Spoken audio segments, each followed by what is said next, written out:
जे शिवराई येते प्रत्यक्षात पिकाचं काय नुकसान झालेलं आहे हे आम्ही या व्हिडिओ माध्यमातून दाखवत आहे। हे बघा डायरेक्ट काय सोडून गेले आहे।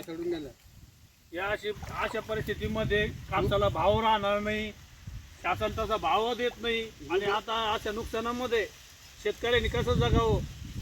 त्यामुळे मायबाप सरकारला विनंती आहे की आपण कपाशी व मका हे सर्व पिके आमचे पाण्याखाली गेलेले तरी आपण जे होईल 50,000 एकर प्रमाणे आम्हाला अनुदान देण्यात यावे ही सरकारला विनंती आहे। पीक विमा लवकरात लवकर मंजूर करावा।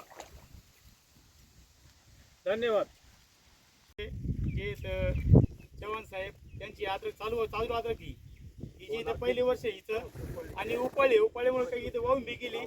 त्यानंतर इतका पाऊस झालेला आहे की त्याचा ते हात प्रमाण वाढलेले पावसाचे आणि पूर्ण शेतचे उपाळलेले